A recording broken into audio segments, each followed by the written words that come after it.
Science اور technology کی ترقی نے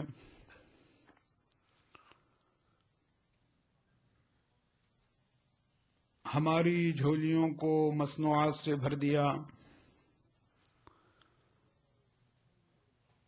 ہماری راتوں کو قمقموں سے جگمگا دیا،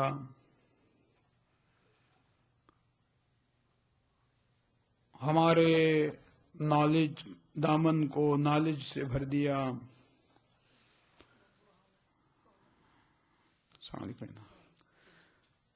سائنس اور ٹیکنالوجی نے بہت کچھ دیا انسانوں کو، مگر دلوں کا سکون چھن گیا۔ دنیا گلوبل ولیج میں سمٹ گئی، لیکن دلوں کے فاصلے بڑھ گئے۔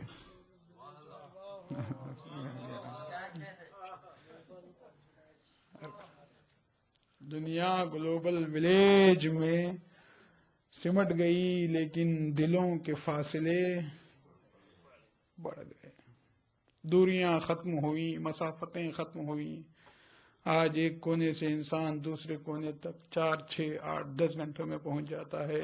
جو سفر برسوں میں طے ہوا کرتا تھا، آج گھنٹوں میں طے ہونے لگا۔ مگر کیا ہوا؟ تہذیب بیمار، عقیدہ بیمار، اخلاق بیمار، انسانیت بیمار، کیریکٹر بیمار۔ انسانیت کو تباہی سے بچانے والا کوئی نہیں ہے۔ انسان لاکھ ترقی کر لے، لیکن وہ جس مقصد کے لیے خلق ہوا ہے وہی مقصد پورا نہ ہو تو فائدہ کیا؟ بلبل کی آواز سریلی ہے، لیکن وہ اگر نہ بولے تو کوا بہتر ہے۔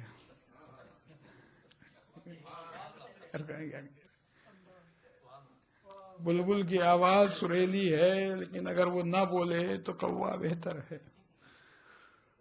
مور اگر رقص نہ کرے تو گدھا بہتر ہے۔ شکر میں اگر مٹھاس نہ ہو تو مٹی بہتر ہے۔ انسان میں اگر انسانیت نہ ہو تو جانور بہتر ہے۔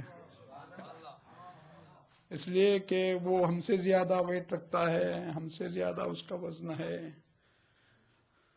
ہم سے زیادہ دنیا اس سے استفادہ کرتی ہے۔ اللہ تعالیٰ نے جانوروں کو بہت ساری چیزیں انسانوں سے زیادہ عطا کی ہیں۔ قوت حس ان میں بہت زیادہ ہے۔ سونگنے کی طاقت، سننے کی طاقت انسانوں سے کئی درجہ زیادہ ان لوگوں میں پائی جاتی ہے۔ لیکن وہ اتنا ہی حیات کا علم لاتے ہیں جتنا ان کے لیے ضروری ہوتا ہے۔ بلا وجہ قدرت اپنے خزانے کسی پر نچھاور نہیں کرتی۔ غضب ہے عین کرم میں، بخیل ہے فطرت۔ غضب ہے عین، اقبال نے کہا، غضب ہے عین کرم میں، بخیل ہے فطرت، کہ لعل ناب میں آتش تو ہے شرارہ نہیں۔ اقبال کہہ سکتا تھا کہ لعل ناب میں سرخی تو ہے شرارہ نہیں۔ مصرع نہ ٹوٹتا، تختی سے نہ گرتا، لیکن اگر وہ سرخی کہہ دیتا تو پھر تشبیہ میں وہ جو شدت پیدا کرنا چاہتے تھے وہ شدت پیدا نہ ہوتی۔ یاقوت کو آپ نے دیکھا، اصلی یاقوت، ٹرانسپریشن، بہترین، آر پار، شعلے کے جیسا ہوتا ہے۔ اقبال کہتا ہے کہ لعل ناب میں آتش تو ہے، غضب ہے عین کرم میں، بخیل ہے فطرت۔ قدرت جہاں فیاض ہے وہاں کنجوس بھی ہے۔ قدرت جہاں فیاض ہے وہاں کنجوس بھی ہے۔ جتنا ظرف ہوتا ہے اتنا ہی وہ عطا کرتی ہے، جتنا چاہیے ہوتا ہے اتنا ہی۔ دیکھو یاقوت کو، دیکھو ایک دم سرخ ہے، شعلے کی سرخی تو اس میں ہے لیکن شعلے کی حرارت نہیں ہے۔ کیا ہوتا اگر اس میں گرمی بھی رکھ دیتا؟ لیکن جہاں فیاض ہے وہاں بخیل بھی ہے۔ اور کرو محترم، اتنا ہی کسی کو دیتی ہے قدرت جتنا اس کے لیے ضروری ہوا کرتا ہے۔ جانوروں کے لیے کہہ دیا کہ تمہارا کام، تمہارا کوئی مقصد ہی نہیں ہے، صرف 3 چیزیں ہیں، یا انسانوں کے دوا کے کام آؤ، یا غذا کے کام آؤ، یا سواری کے کام آؤ. بس یہی تمہارا روٹین ہے. نہ گائے کو انعام میں جنت ملے گی، نہ بکری کو زندگی بھر کی قربانی کا صلہ ملے گا. جتنی مچھلیاں اب تک آپ کھا چکے ہیں، جتنی مچھلیاں آپ کھا چکے ہیں، نہ ان مچھلیوں کو حوض کوثر میں تیرنے کا موقع ملے گا. سب آپ کے پیٹ میں گئی. لیکن انسان کی جو زندگی ہے، بہت ترقی کی سائنس نے، ٹیکنالوجی نے بہت ترقی کی، سب کچھ دیا، لیکن دلوں کے فاصلے اس نے بڑھا دیے. سردی پہ کنٹرول کر لیا، گرمی پہ کنٹرول کر لیا، آلات بن گئے، ٹولز بن گئے، مشینیں بن گئیں. بخار کو سمجھنا ہو تھرمامیٹر کے ذریعے سے سمجھ لیا جاتا ہے.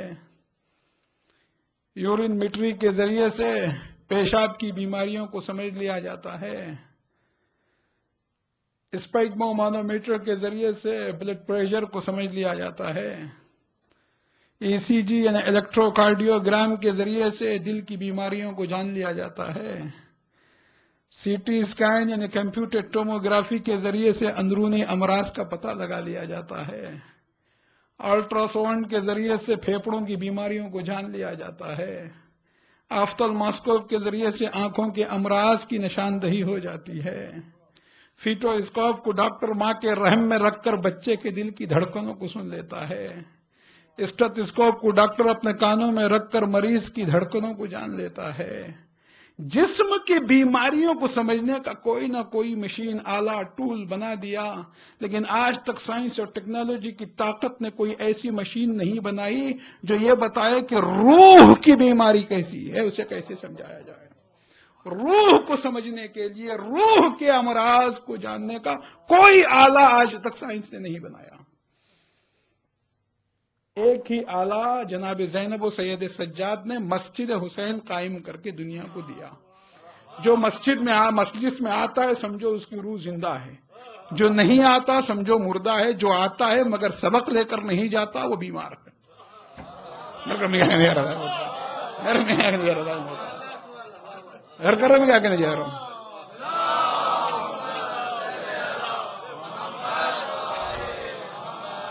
اگر آزاداری سے ہماری تربیت نہیں ہو رہی ہے تو ہمیں سوچنا چاہیے کہ کیوں نہیں ہو رہی ہے. درخت کا مقصد ہے پھل دینا، آگے چل کر وہ سایہ بھی دینے لگتا ہے. آزاداری کا اصلی مقصد ہے حسین کی تحریک کو زندہ رکھنا، لیکن وہ ہماری تربیت بھی کر دیتی ہے. اگر نہیں ہو رہی ہے تربیت تو ہمیں سوچنا پڑے گا کہ کیوں نہیں ہو رہی ہے. بھائی اگر کسی نے ایپل کھایا اور ایپل کھانے کے باوجود نہ اس کے منہ کو مزہ ملے نہ اس کی باڈی کو انرجی ملے تو اس کا مطلب یہ کہ اس نے ایپل کھایا ہی نہیں.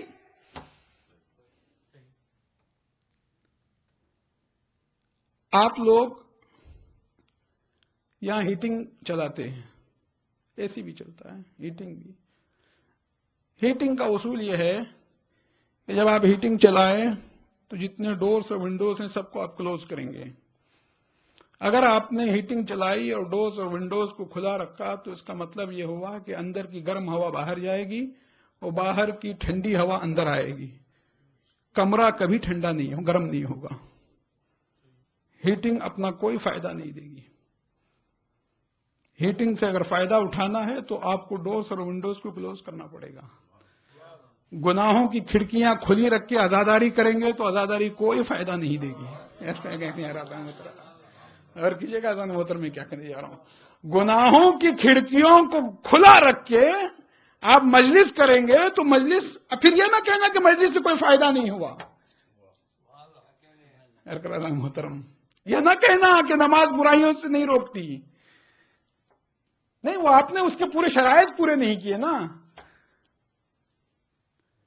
آپ نے لوہا پگھلانے کی ایک فیکٹری بنائی، ایک کارخانہ بنایا، اس میں لوہا ڈالا لیکن لوہا پگھلا نہیں. تو خامی لوہے میں نہیں ہے، خامی آپ کی فیکٹری میں ہے.